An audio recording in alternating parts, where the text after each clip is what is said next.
À travers cette vidéo, on va voir comment faire le suivi des conversions hors ligne. Il existe deux méthodes, soit via le gclead, donc ça c'était l'ancienne méthode, c'est-à-dire l'identifiant du clic de Google Ads, soit via le suivi avancé des conversions. C'est la seconde méthode et nous, c'est cette méthode que l'on va voir. Déjà, pour bien comprendre ce qu'est le suivi des conversions hors ligne, j'ai fait un schéma ici qui va retracer les données. Comment ça se présente? Dans un premier temps, il y a des campagnes Google Ads qui sont diffusées. Les utilisateurs vont voir ces campagnes sur Google, ça va les amener directement sur notre site et donc notre page de vente. Et s'ils sont intéressés, ils vont remplir le formulaire. Ce formulaire est traqué via GTM et la balise que nous allons mettre en place sur GTM va ensuite être envoyée sur Google Ads. Les informations qui vont être collectées, ça sera l'adresse mail et le numéro de téléphone. Et à ce moment-là, l'utilisateur devient un prospect et donc un client potentiel. Quelques jours plus tard, s'il vient en physique pour réaliser un achat, il va renseigner son adresse mail et son numéro de téléphone lors de l'achat. Ces informations vont pouvoir être collectées via Google Sheet, un CRM ou autre, et dans ce cas-là, elles seront cryptées pour être envoyées également sur Google Ads. Et à ce moment-là, si l'utilisateur a rempli le formulaire avant et qu'il a acheté en physique après, on va pouvoir faire le matching pour savoir s'il provient véritablement des campagnes Google Ads. Ça, c'était pour le contexte. Donc la première étape, ça va être le paramétrage des conversions Google Ads. Pour ça, on va se rendre directement sur la régie de Google. Ici, on va aller dans Objectif récapitulatif. Moi, je l'ai déjà mis en place ici, mais je vais en recréer un. Donc, on va faire Nouvelle action de conversion. Ensuite, on va aller dans Importer. Puis, on va aller dans CRM, fichier ou autre source de données. On va faire suivre les conversions après un clic. Pour l'instant, on va faire ignorer cette étape et configurer la source des données plus tard. On va cliquer sur continuer. Ici, le prospect qualifié n'a pas encore convenu d'un accord pour l'achat d'un produit ou d'un service, alors que ici, il l'a conclu, mais il n'a pas encore réalisé l'achat. Donc, nous, on va faire prospect converti. Ici, le nom de notre conversion, ça pourrait être lead converti-formation GTM. On va faire ajouter. Ensuite, on va cliquer sur paramètres, paramètres des actions de conversion. On va utiliser des valeurs différentes pour chaque conversion et par défaut, ça prendra la valeur que l'on a affichée ici. Sélectionner le nombre de conversions à comptabiliser par clic ou interaction, on va laisser sur toutes, car chaque interaction va générer de la valeur, tandis qu'en dessous, ce sera une seule conversion qui générera de la valeur. Ici, c'est pour le suivi des achats, et ici, c'est pour le suivi des prospects. Donc nous, ce qui va nous intéresser, ce sera toutes. Ensuite, on va faire créer et continuer. On peut cliquer sur OK. Donc moi, j'ai fait plusieurs tests, mais vous devriez avoir qu'une seule ligne. Ensuite, allez dans Paramètres, puis dans Suivi avancé des conversions pour les prospects. Cliquez sur Activer le suivi avancé des conversions pour les prospects. Et faites la même chose, juste en dessous, Suivi avancé des conversions, activer le suivi avancé des conversions. Une fois que le paramétrage des conversions sur Google Ads est OK, on va pouvoir attaquer la partie sur GTM. Donc la première étape, c'est de traquer le formulaire et on verra ensuite comment traquer les valeurs qu'il y a dans le champ mail et téléphone. Donc j'ai déjà fait une vidéo sur le tracking des formulaires, mais je vous montre comment j'ai traqué le formulaire de mon côté. Donc dans balise, dans un premier temps, ce que l'on va faire, c'est nouvelle, configuration de la balise. Ici, on va choisir la balise Google Ads, mais cette fois-ci, ce ne sera pas suivi des conversions, ni remarketing, ni appel Google. Ce sera bien Google Ads User Provided Data Event. Pour trouver l'ID de conversion, vous devez aller dans Google Ads, ensuite outils, gestion des données. Ici, cliquez sur gérer et ensuite, cliquez sur votre destination. Et ensuite, ici, ID de la destination, vous prenez la suite de chiffres, sans les AW avec le tiret. Vous faites copier, vous revenez sur GTM, vous collez l'ID de conversion. Ici, données fournies par l'utilisateur, on va créer une variable qui va prendre en compte l'email et le numéro de téléphone. Pour ça, on va faire nouvelle variable. Et ensuite, on va devoir collecter les valeurs de l'email et du numéro de téléphone. Donc, on va devoir créer deux variables que l'on pourra ensuite sélectionner ici. Moi, je l'ai déjà mis en place. Je vais vous montrer. Donc le déclencheur que j'ai créé ici, c'est un déclencheur de type événement personnalisé. Si vous avez du mal à suivre ces étapes, j'ai fait une vidéo vraiment dédiée au formulaire. Donc là, je passe par un événement personnalisé, mais il existe environ 7 manières de traquer un formulaire. Ici, vous pourrez mettre ce que vous voulez. Moi, j'ai mis Form Lead Google Ads. Si je déclenche ce formulaire, je vais faire envoyer. Ici, j'ai mon événement GTM 4wp.contact form. Donc ça, c'est le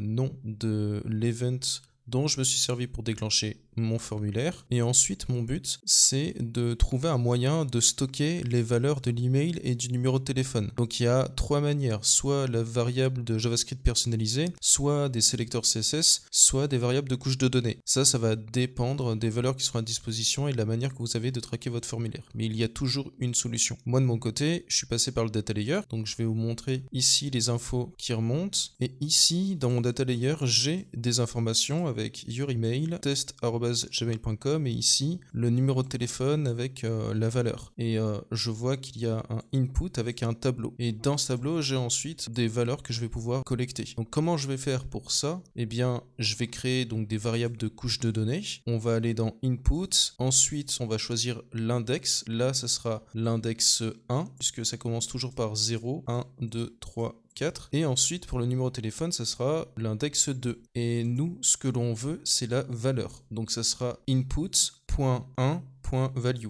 et input.2.value. Pourquoi point? Parce que c'est des systèmes de nœuds. Ça fonctionne un peu comme des sélecteurs du coup. Ici, ça sera pour des variables de couche de données. Si ça vous semble flou, pareil, j'ai fait des vidéos sur le data layer, comment créer une documentation sur le data layer et comment créer des variables de couche de données. Pour ça, je vais dans GTM, je les ai déjà créés de mon côté, mais je vais vous montrer. Donc c'est dans variable. Ensuite, ici, j'ai créé, donc c'est DLV pour Data Layer Variable. Je ferai également une vidéo sur des règles de nommage. Il faudrait de mon côté que je me pose pour vraiment avoir des règles de nommage qui soient propres et cohérentes. Ici, j'ai nommé ça DLV Mail Value. Donc j'ai choisi une variable de couche de données. Pour la retrouver, de votre côté, c'est assez simple. Il faut aller ici et vous retrouvez variable de couche de données. Si vous ne la trouvez pas, vous allez dans la barre de recherche et ici, et vous mettez couche et vous la retrouverez assez rapidement. Ensuite, ici, eh bien, j'ai mis input.1.value. Je vais pouvoir faire ensuite enregistrer. Je vais répéter la même opération, mais cette fois-ci pour le numéro de téléphone. Donc ici, dlv-fun value input.2.value. Je vais pouvoir retester dans GTM, dans la partie prévisualisée, pour voir si ces informations sont stockées ensuite dans les variables que j'ai créées. Donc ici, dans les variables, eh bien, vu que tout est mis en place déjà, on peut tout de même voir que DLV mail value remonte bien et DLV fun value remonte bien également. Ce qui fait que maintenant on a ces deux valeurs, on va pouvoir prendre ces deux valeurs pour créer une variable de type données fournies par l'utilisateur. Pour ça, il faut aller dans nouveau, configuration de la variable. Ici, vous tapez données, ce sera données fournies par l'utilisateur. Ici, vous avez email et téléphone. Et bien, ici, on va récupérer les variables que l'on a créées précédemment. Donc, ça sera soit variable de couche de données, variable JavaScript personnalisée ou sélecteur CSS. Ça va dépendre de ce que vous pouvez collecter de votre côté. Ici, donc on va mettre DLV mail value et ici DLV fun value. On va pouvoir ici renommer et faire enregistrer. Je l'ai déjà de mon côté et je vous montre à quoi ça ressemble. Donc ici, user data. Et maintenant, cette variable, on va pouvoir l'utiliser pour l'envoyer dans la balise de suivi de conversion avancée. Donc je retourne dans balise. Ici, je vais dans form lead Google Ads, données fournies par l'utilisateur. Et ici, on pourra choisir la variable que l'on a créée. On pourra faire enregistrer.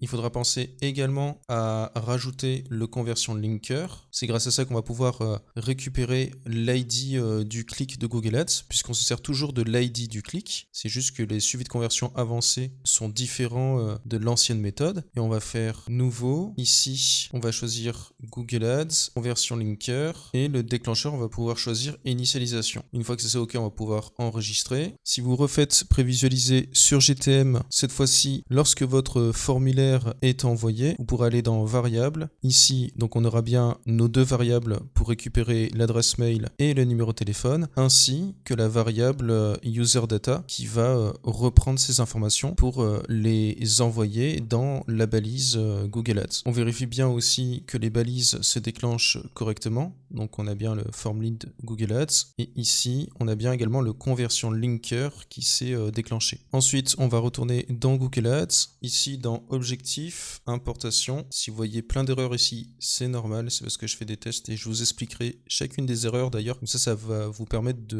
d'éviter ça de votre côté. Et ensuite on va aller sur Google Sheet, donc je vous mettrai le lien en description du template. Donc ce fichier il vous permet de renseigner les prospects qui ont converti donc en physique, qui ont acheté des produits en physique. Pour ça, vous pourrez renseigner les cellules, donc Ici, dans email, par exemple, ça va être cette adresse-là. Et vous allez voir que automatiquement, lui, il va le crypter. Pourquoi? Parce que on va utiliser une extension sur Google Sheets. Et ça, c'est nécessaire pour ensuite envoyer les informations sur Google Ads. Pareil pour le numéro de téléphone. Ici, je vais renseigner un numéro de téléphone et ça va les crypter automatiquement. Et ici, le nom de la conversion, la date, l'heure, la valeur et la devise. Et ça, forcément, ça sera en clair. Donc pour crypter les emails et les numéros de téléphone, il faut aller dans Extension, AppScript. Ici, on va aller dans déclencheur. Ensuite, on va faire ajouter un déclencheur. Vous n'avez pas à toucher au champ qu'il y a au-dessus. Seulement, ici, à l'ouverture, vous faites lors d'un changement et vous faites ensuite enregistrer. Il va vous demander de vous loguer, donc vous continuez les étapes. Après ça, les données sont cryptées. Il nous reste une dernière étape, c'est de retourner dans Google Ads. Vous devez aller dans calendrier, dans le petit plus ici, sélectionner une source, donc nous, ce sera Google Sheets. Ici, il va vous demander associer une feuille de calcul, donc moi je vais sélectionner la feuille que j'ai remplie. Ensuite, assurez-vous d'avoir partagé votre feuille, donc avec l'adresse indiquée. Donc il faut prendre cette adresse-là, il faut aller dans Google Sheets, ici partager, et ici vous collez tout simplement l'adresse et vous faites envoyer. Une fois que ça c'est fait, vous sélectionnez la fréquence, donc ça peut être toutes les 24 heures, et ici à minuit. Donc ça veut dire que lui, il va interroger le fichier Google Sheets toutes les 24 heures pour remonter les données.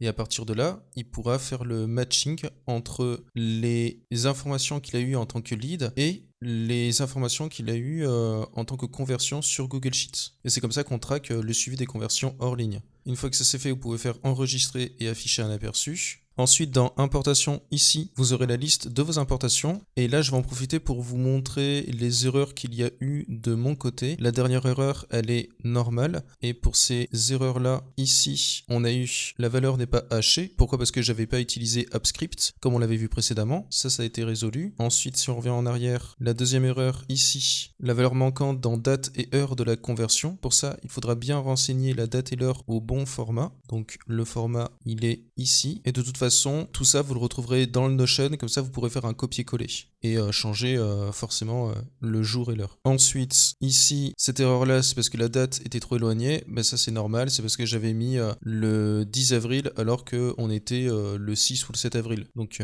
ça, c'est logique. Et enfin, la dernière erreur, ici, ça, c'est normal. Il y a marqué impossible d'établir une correspondance entre l'adresse mail, numéro de téléphone pour cet événement et un clic. Il est possible que le clic ne provienne pas d'une campagne Google Ads et vous pouvez ignorer cet avertissement. Et ça c'est normal, c'est parce que de mon côté j'ai pas lancé des campagnes Google Ads, donc il n'y a pas de matching entre une conversion hors ligne qui n'existe pas et une conversion sur des campagnes Google Ads qui n'existent pas non plus. Si cette vidéo vous a été utile, n'hésitez pas à me le faire savoir en likant la vidéo. Si vous avez de nouvelles idées ou des problématiques spécifiques, vous pouvez m'en faire part, on peut échanger en message privé sur LinkedIn. Si vous souhaitez également une formation, je propose des formations de 4 heures qui sont assez intenses, mais l'idée c'est de vous donner un maximum d'informations en un minimum de temps. Pour moi, le but c'est d'être le plus pertinent possible et après vous avez toute la documentation, toutes les vidéos en libre accès qui sont offertes. Comme ça, vous pouvez suivre à tête reposée. Et le plus important, c'est de comprendre aussi la mécanique, la logique et les process pour n'importe quelle étape du tracking, que ce soit le suivi avancé des conversions, le tracking commerce ou tout autre type de paramétrage. Merci encore pour votre soutien. La chaîne continue à grandir, donc merci à vous et à bientôt.